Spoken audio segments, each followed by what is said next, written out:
So, I wasn't planning on covering Smackdown Just Bring It so soon, but seeing as I've been feeling unwell recently, I thought I could take it easy while recording game footage and spend a few days with the game before talking about it for today's video. This is a WWF game that back in the day I didn't own because I didn't own a PlayStation 2 when Just Bring It got released in November 2001. The console was already out for around a year and I was lucky enough to play some PS2 games at a friend's house, including Smackdown Just Bring It, but I simply couldn't afford the PS2 back then. It wasn't until I saw Smackdown Shut Your Mouth and GTA Vice City in action that I said to myself, alright, I need a PS2 ASAP. But during most of late 2001 and 2002, I was mainly playing on a Dreamcast and putting in an unhealthy amount of time into the likes of Shenmue and Crazy Taxi. Smackdown Just Bring It was a game I played a few times with friends, but that was really the extent of it. So I'll hopefully be able to give a fresh perspective in today's video, seeing as I just got done with Smackdown 2 Know Your Role on PS1, and I'll also hopefully be able to appreciate the upgrades that the next console generation should bring too. First, the opening video. How good was this intro? Yukes would get into the habit of just playing the Smackdown TV intros during their video games, but here we get a full-blown CGI video introduction that still looks really good today. Of course, absolutely none of this has been captured with real in-game footage, and you may be thinking the developers were kinda pulling a fast one by showing these awesome character models in the opening video, when in reality, the characters look nothing like this, but this kind of thing was pretty common back then, so you can't be mad. It looks good and it's a pretty creative opening too. Get to the title screen and you'll hear Michael Cole welcome you to the game. WWF Smackdown! Just bring it! Let's go straight to an exhibition match and I'll give you my first impressions after spending a ton of time with the PS1 Smackdown games recently. First of all, Just Bring It looks insanely good compared to Smackdown 1 and 2. The PS2 WWE games would only get better in terms of visuals, and you may look back at Smackdown Just Bring It nowadays and say it looks awful, but when you take that leap from PS1 to PS2, it's legitimately incredible how the visuals have been updated. We have full motion entrances for the first time in a PlayStation WWF game. No more watching a superstar walk to the ring with just an entrance video playing in the background. We see the whole entrance inside the arena from start to end. Start up a match and it's night and day compared to Smackdown 2 Know Your Role, it really is. Your character has weight, there's a certain momentum when you walk and run, and you don't just zoom across the ring at the touch of a button anymore. Things have been leveled out to take away that fast-paced arcade style of gameplay, with Yukes definitely wanting Just Bring It matches to feel more authentic. We'll talk about that a bit more in a moment though. Just look at this compared to the PS1 Smackdown games, it truly is the next step. We have got a full 60 frames per second in game, characters look great, the arena too looks more lively, the additional lighting in the bigger venue really does make a difference. We have a fully interactive referee, we have commentators calling the action at the announce tables, there's a ton of detail on the superstars ring gear that simply wasn't possible in previous entries. Things don't look as blocky or robotic anymore. This is what a next generation upgrade should look like. I don't know what it is, maybe it's just because I don't appreciate it anymore because I don't game as much, but it doesn't feel like we see these kind of huge leaps in graphics and gameplay anymore with new generations of consoles. This right here though, this kind of complete change for a sequel that's on new hardware was the kind of stuff that made you want to upgrade. I couldn't upgrade because I didn't have the money, but Smackdown Just Bring It, along with Grand Theft Auto 3, were enough to make me realise that the PlayStation 1 and my Dreamcast were pretty much done for. You've been watching me play my first Just Bring It match in around 20 years, and yeah, I had fun with this one. The only thing that was notably bad was the commentary. Smackdown Just Bring It was the first Yukes WWF game to include play-by-play commentary, so you can't be too harsh. But they used the build a sentence method here, where wrestlers and moves are inserted into a bunch of predetermined sentences, and it's just funny to listen to. It's also pretty repetitive. What's going on? It's too dangerous! I've never seen a fight like this before! That must hurt. Michael Cole and Taz didn't record too many lines for Just Bring It, it seems, because I was already hearing the same lines in just one match, but that's really the only thing I could critique after just one game. Let's go out and take a closer look at what's different in comparison to the PS1 Smackdown games. The button layout in Smackdown Just Bring It is pretty much the same as previous entries, so it would have been easy for Grapple fans to pick this one up and play right away. Grapples are performed with circle, square is your defensive button, triangle runs, L2 is your taunt button, R2 lets you change which character you're focusing on, R1 is your action button for getting out of the ring and all that stuff, and the L1 button performs your finishing move. There are changes to the grapple system though. Smackdown Just Bring It introduces Grappled States, and with this comes more move variety for each superstar. You can grapple as normal by tapping the circle button and performing a move. You can also pick your opponent off the mat and enter a lockup state where you'll get a chance to pull off bigger, more damaging moves. And you can also perform a different set of moves when your opponent's in a groggy state. The amount of wrestling moves and holds you can now perform has been multiplied, and that's only a good thing. Speaking of move variety, superstars now have 2 finishing moves. So Chris Jericho, for example, has the Lion Salt and the Walls of Jericho available as finishers, again giving players more freedom and more choice when playing matches. The strike system is similar to previous entries, though some superstars have been given more customized strike combos. The countering system, however, has been completely reworked. From what I gathered, almost every single move in Just Bring It, with the exception of finishing moves, can be countered by tapping the square button at the right time. This is standard practice nowadays, of course, but back then this was quite a big deal. A ton of counter animations have been added to the game that will trigger depending on which move you're trying to reverse, and it does make the bell-to-bell action flow much better, with moves no longer getting cut off with the same counter animation. A nice presentation upgrade comes with superstar interference. A small screen appears in the corner showing the interfering superstar at the entranceway before they rush down to the ring. It's a small thing, but it's still good, and this is a little feature that can only be found in Smackdown Just Bring It. Further engine upgrades can be found in special match types, which we'll take a look at in a moment, but to wrap things up here, Smackdown Just Bring It, when compared to Smackdown 1 and 2, was truly the beginning of the Smackdown games becoming more realistic in terms of flow and pacing. There was still a long way to go, of course, and it can also be argued that no wrestling game has been able to truly emulate what a real wrestling match really plays out like, but Just Bring It definitely gave fans a glimpse of the future by presenting a WWF game that was truly next gen. Here's the complete unlocked roster, and we've got 44 superstars this time, a significant downgrade from Know Your Role 66 selectable superstars. The roster's kinda odd too for when this game got released. From spring 2001 onwards, the invasion angle completely took over WWF programming, yet there really isn't many big WCW or ECW superstars available here. We do get the likes of Jerry Lynn, Rhino and Tajiri, but there's no Booker T, no Rob Van Dam, and no Diamond Dallas Page. The Invasion ring mat and ring apron is also not available in the game, and instead we have the July 2000 fully loaded graphic, so when Just Bring It got released, the roster was already pretty dated. Quite a lot of superstars were removed from the game too during development, including Tiger Ali Singh, Chyna, Gangrel, the Mean Street Posse and Mark Henry. These guys were removed because they were either fired or they were sent back to developmental. Fred Durst of Limp Bizkit can be unlocked as a playable character. Apparently, if WWF wanted to use Rollin' as the Undertaker's entrance music in the game,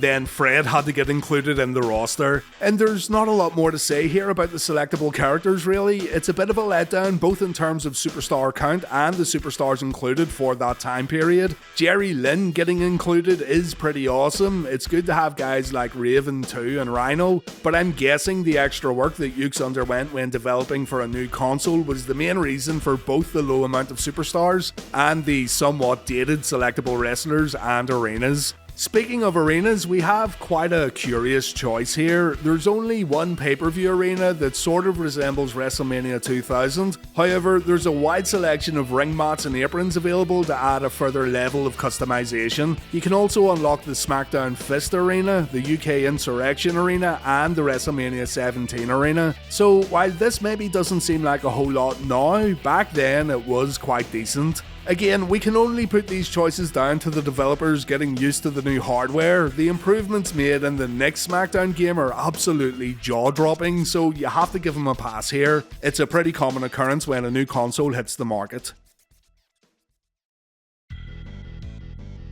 Match types then, and unfortunately we've lost casket matches, but we gained something that most would probably think's a fair trade-off: 6-man tag matches. The PS1 could only handle 4 guys in the ring at the same time, but Smackdown Just Bring It allows 6 guys in the ring at the same time, so you can now play 6-man tags, 6-man battle royals, even Armageddon Hell in a Cell matches are now possible. Tweaks have been made to other matches. For example, the belt no longer swings around like crazy during ladder matches. The Hell in a Cell match plays like Know Your Role, however it looks a hell of a lot better. TLC matches have been included, 3 stages of Hell matches are also available. The backstage areas have been vastly expanded upon, and your superstar now has the ability to fight out in the streets and even in the WWF New York restaurant. There's more than enough to do here, and you'll quickly forgive Yukes for excluding those casket matches. Let's be honest, they weren't all that special anyway. Keep in mind that 2 to 6 guys or girls can now compete in most matches too, and there's only minimal slowdown when things get busy. Again, you can forgive this, seeing as it's the first PS2 entry in the Smackdown series, and any slowdown present really isn't all that distracting. Last man standing, street fights and ultimate submission matches have to be unlocked through story mode, which we'll look at in a moment, and you'll also be able to tailor matches to your liking in the match rules menu, so if you want to turn off submissions in a single player match, you can do that if you want. Royal Rumble matches, slobber knockers, survival matches, King of the Ring tournaments, all that stuff's included too. We've got a few creation modes. We've got Create a Stable, Create a Taunt, and of course, Create a Superstar. Create a Stable is self-explanatory, and I don't think I need to talk about that one too much. Create a Taunt has been given a significant upgrade though. Last time around, we could only pick 2 predetermined animations to stick together, but now we can link together 4 animations, and we can also modify separate animation frames. There's also a wide variety of animations available, so maybe you'll be able to come up with something that's recognizable. Create a Wrestler is now absolutely jam-packed with customization options, with Just Bring It really taking Create a Wrestler mode to the next level. There's face and body morphing, detailed color editing, an absolute ton of different attires and different parts, and it's all put together using a layer system where you can add more than one layer to a specific body part. This lets players add vests on top of shirts or jackets on top of vests, all that kind of stuff. For the creative players out there, this would have been a great time waster, and WWF game fans were getting closer to creating superstars that were actually recognizable. Again, pay no attention to my dude here, I've no idea what I'm at, but I can definitely appreciate the insane upgrade that's going on here with Create a Wrestler mode, and again, it truly feels like a significant evolution. You'll be able to edit abilities, stats and character logic. This is going to play into story mode once again. You've got the option of not only editing your created wrestlers' movesets, but you can edit pre-existing superstars' movesets also, and you can also listen to wrestler theme music when setting up entrances. I do wish I was better or more patient with these creation modes so I could show you their true potential, but take a look online and you'll see what others were able to make. Thank God for community creations though in the new games for guys like me. Okay, story mode. I was a bit of a dick when it came to Know Your Role's career mode, so I'm hoping Just Bring It lets me redeem myself a bit, and I'm hoping I can wrap up today's video on a high note. So let's see what's going on here. Just for the record, I've never played this season mode before. It's the only Smackdown game where I haven't played the full one-player experience. So I select the Undertaker, and the first thing I notice is the text seems to be in the wrong place during cutscenes. That text should be down in the lower third of the screen, so I think that's an emulation problem. I'm playing this upscale too, so I think I fucked this up myself somehow. Secondly, I downloaded a game save so I could show you guys the entire roster, and whoever uploaded that game save also created a wrestler who just so happens to be the World Wrestling Federation champion. So I'm going to delete that save game and I'm going to try to fix the text.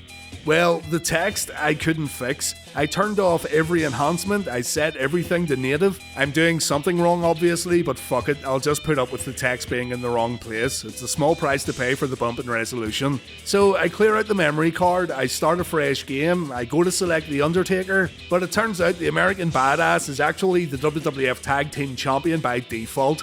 What a pittance. I'm aiming high here from day one. I want the WWF Championship, so I'll go with The Rock instead. Big Vinnie Mac wants me to challenge for those tag titles, and I say no. We then see a great little show introduction using in-game character models, and just like my first attempt at recording career mode, Edge comes down to the ring and he calls out the WWF champ. He instead gets the great one though, and we've got another choice to make. I can talk smack to this Rudy Poo candy ass, or I can fight him. I'll go with a fight, thank you, and this is already such a great improvement by the way. These choices immediately give the game replay value, and it feels like we're in control of your character's story. Anyway, I beat up Edge. Vince McMahon comes out being all pissy because I took the initiative, so he books me in a match against Edge. But it looks like we won't be simulating other matches on the show, which already makes Just Bring It story mode leagues better than Know Your Role's career mode, in my opinion anyway. So I go to Smackdown and I beat up Albert because he too thought he could challenge the Great One, and I find out here that I'm also the #1 contender for the WWF title, so it paid off to turn Vince down,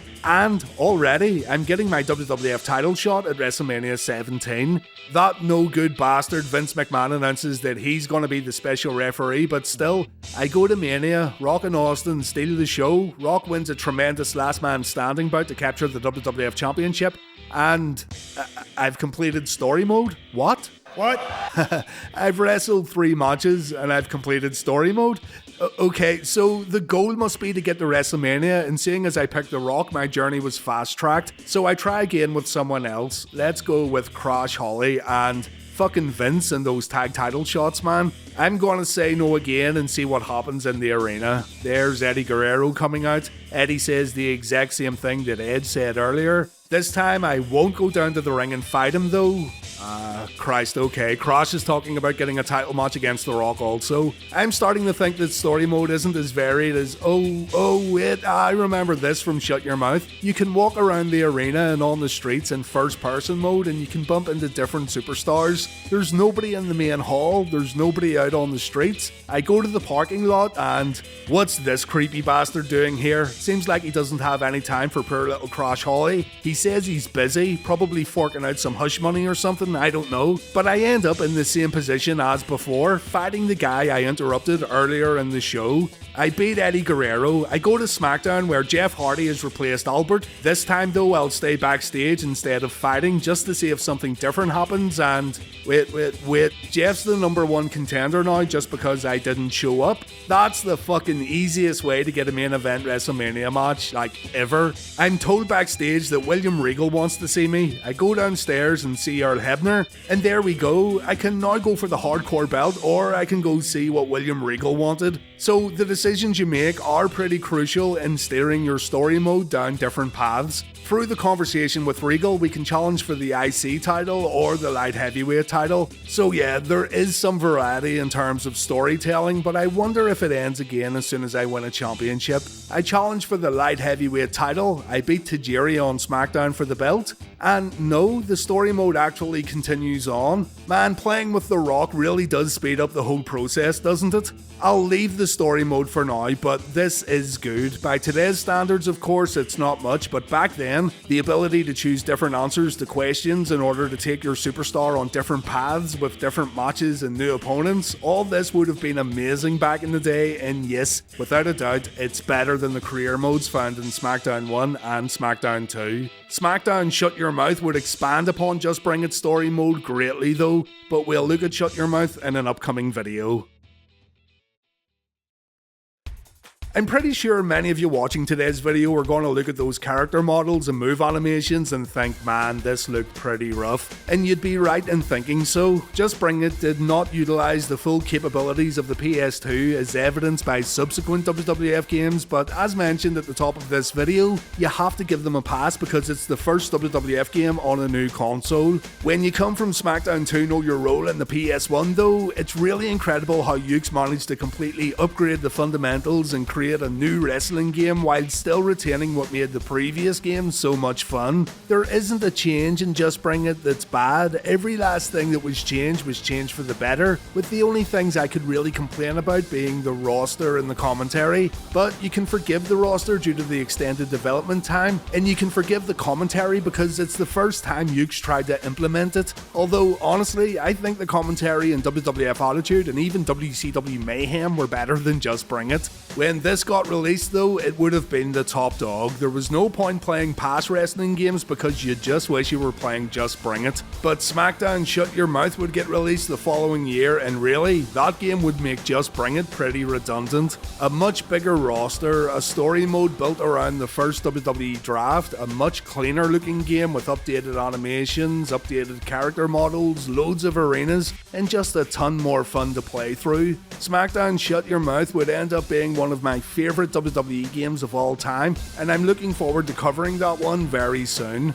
To close this video, I did have fun with Just Bring It, and it was honestly better than what I anticipated. And I think I got even more enjoyment out of it thanks to covering the PS1 Smackdown games recently on the channel. If you decide to go back and play this one, remember what came before it and you'll definitely have a ton more appreciation for Just Bring It. Thanks for watching guys, and take care.